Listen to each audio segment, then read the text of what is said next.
and still has been a high usage player relative to your average player. He's the best thing for our team is him being the third highest. Better to be third than not an option, right, guys?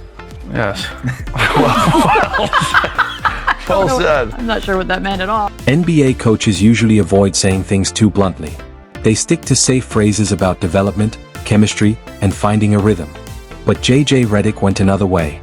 He sat down in front of her MIC and openly said that the best scenario for the Los Angeles Lakers is LeBron James being the third most used player on the team. That definitely got people talking, especially LeBron fans. So what's your take? Can LeBron truly accept a third option role, or does his competitive drive make that unrealistic, no matter what's best for the team? Be honest. Either way, it's worth pausing to recognize just how unusual it is to hear that level of honesty from an NBA coach. Still has been a high usage player relative to your average player. He's the best thing for our team is him being the third highest used player. I think finding a rhythm and a groove within the rotations and lineups when those three guys play, I think that's been the challenge for all of them, not just LeBron, all season. Post All-Star break, it's just about finding that rhythm and finding that groove for all three of those guys. JJ Redick, the head coach of the Los Angeles Lakers, went in front of the cameras and said something most coaches would never put so plainly. The team is at its best with LeBron James as the third most used player. Not second, third, behind Luka Doncic and Austin Reeves. Think about what that means. We're talking about a 41-year-old, four-time NBA champion, the league's all-time leading scorer, and a player who has been the offensive centerpiece everywhere he's gone for more than 20 years. And now, his own coach is publicly saying it's time for him to take a step back and let others carry more of the load. The uncomfortable part? He's probably right, and that's exactly why this hits a nerve for a certain part of the basketball world. LeBron had that impressive stretch, I guess, basically after you acquired Luka last year, just, defense, doing anything, kind of fitting in whatever you needed. Did tonight's game have any indication of that, just kind of the force he played with? I thought he was great tonight. I think he's certainly, again, I talked about the human element. He's certainly felt what AR and Luka feel at times.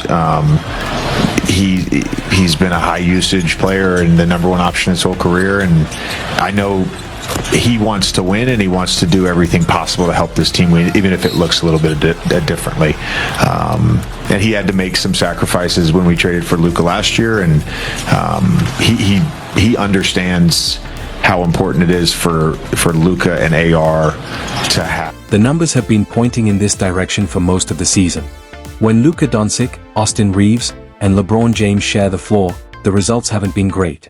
The lineup that actually clicks, the one that brings balance and efficiency to the offense, is built around Doncic and Reeves, with role players filling in around them. Once LeBron is added as an equal or primary option, things start to get more complicated, and the flow tends to suffer. JJ Redick didn't present this as a knock on LeBron. He framed it in terms of rhythm, fit, and figuring out the right combinations. He pointed out how injuries forced LeBron into a higher usage role at times, simply because there weren't other options. He acknowledged how difficult it's been to build chemistry with a constantly shifting roster. He checked every box, added every fair disclaimer, and then still said it plainly. The best version of this team has LeBron as the third highest used player, and that one line carries a deeper meaning. It suggests a shift in identity. This is Luka Doncic's team now. Austin Reeves has emerged as the second key piece. And LeBron James, the face of the franchise for years, is now being asked to make his impact in a more limited, supporting role rather than as the focal point. JJ Redick said the best thing for the Lakers is LeBron being the third highest used player. He said it out loud. What do we think? Yeah, I think the best thing is probably their offense, just in general, and how explosive, how many points that backcourt can score. But yeah, when you're looking at a 41-year-old LeBron James, you're not going to want his usage rate high. It's not going to be what we're accustomed to in the past. And when you have those two ball-dominant guards like Luka, like Austin Reeves, you don't necessarily have to have LeBron dominating the ball. So I think they can pick his spots where he can kind of be that point forward, where he can be aggressive, where they can run the offense through him. But that's not necessarily his role on this team and within this offense. So I agree with that. I think they obviously need to make improvements defensively, which I don't know how they do that at this point of the season when they are who they are. I mean, there have been moments. But their offense is really, really potent and elite, and I do agree that LeBron is their third option, which, remember before the season we were like, oh, that's like offensive, and yeah, he's their third option. Feels and weird, that's but okay. Like exactly. that is okay, and I agree with this. Better to be third than not an option, right, guys? Let's be real about why this makes sense. As harsh as it may sound, LeBron is 41 years old. He's still putting up over 21 points per game this season, which is incredible for someone at that stage of their career and shouldn't be downplayed at all. But there's a trade-off. Carrying that kind of offensive load at 41 comes with a cost. You see it on the defensive end, in late-game moments when fatigue sets in, and in certain matchups where the team simply has more efficient options to run the offense through. Yeah, I mean, we that was, priority number one for me. Role clarity. I think since we've gotten Bron back, we haven't been as organized offensively.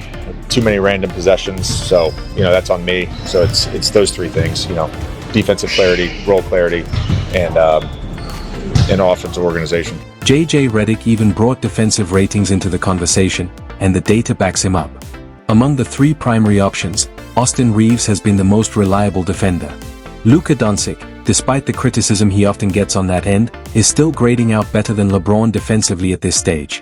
And LeBron, once one of the most dominant defensive forces in the league, has understandably declined on that side of the floor. At this point, that drop-off is hard to offset with offense alone, especially when the team already has two other high-level creators who can carry that burden. Yeah, I'm down for it. I'm down for it. Yeah, I got no issues with what JJ said. If you got LeBron and you got these other guys, you don't want to run them in the ground, especially over the course of a long season. And you got aspirations to win a championship. So your 41-year-old being the third highest used player, that's a good thing for you. That says that everything is being managed appropriately to give you an opportunity to do that in the postseason. So I got no problem. The Chris Bosh comparison that fans brought up is actually a helpful way to look at this. Bosh went from being the number one option in Toronto, putting up over 24 points a night and carrying a franchise, to becoming the third option in Miami behind LeBron and Dwayne Wade. That shift required real sacrifice in usage, shots, and individual stats, but it's a big reason those Heat teams became so dangerous. Bosh impacted the game in ways that didn't always show up in the box score, setting screens, spacing the floor, making the extra pass, and doing the small things that made the offense work. That's essentially the role JJ Redick is describing for LeBron. Not being phased out, not disrespected, but transitioning into a high IQ veteran role where he gives the team what it needs, not what his resume demands. Setting screens, rolling to the rim, knocking down open threes when defenses collapse on Luka or Reeves, doing the kind of work that keeps everything flowing. The Tim Duncan example makes this even clearer. Late in his career, Duncan gradually stepped back as Tony Parker, Manu Ginobili, and eventually Kawhi Leonard took on bigger roles in San Antonio. He went from being the undisputed centerpiece to a complementary piece, relying on positioning, awareness, and experience to stay impactful. His legacy didn't suffer, it actually grew, because he proved he could win without needing to dominate. That's the challenge in front of LeBron now. And the truth is, it comes down to whether he's willing to fully accept that shift. Redick can suggest a role, but he can't enforce it if LeBron still plays like the system revolves around him. This only works if the buy-in is real, not surface level. The broader conversation, like the one involving Rich Paul and Max Kellerman, shows how sensitive this topic is. Trying to frame LeBron as a mentor figure while downplaying Austin Reeves' importance doesn't match what's actually happening on the court. Reeves has clearly emerged as the second best player on this roster. Ignoring that reality to protect hierarchy is exactly what prevents the team from reaching its most effective version. That's why Redick saying this publicly matters. It takes the discussion out of the shadows and makes it official. There's no pretending the question doesn't exist anymore. LeBron heard it, everyone heard it, and now the response becomes the story. If he embraces it, the upside is real. A player with LeBron's IQ and skill set, operating as a connector and selective scorer instead of the primary engine, becomes incredibly difficult to defend. He won't be forcing the action, he'll be capitalizing on it. And in late-game situations, he can still be that closer, that fallback option when Luka or Reeves hit resistance, just with more energy in reserve because he hasn't been carrying the full load all night. But if he resists, if the focus stays on numbers, milestones, and controlling the narrative, then Redick's statement turns into a missed opportunity instead of a blueprint.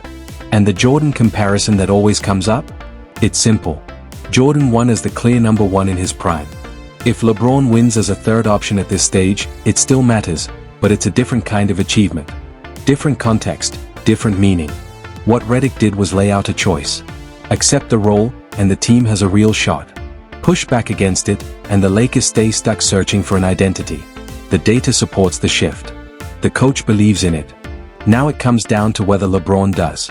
At this point in his career, the question is straightforward. What matters more, the numbers or the result? The personal narrative, or doing exactly what the team needs to win? Redick has made his stance clear. Now it's LeBron's move.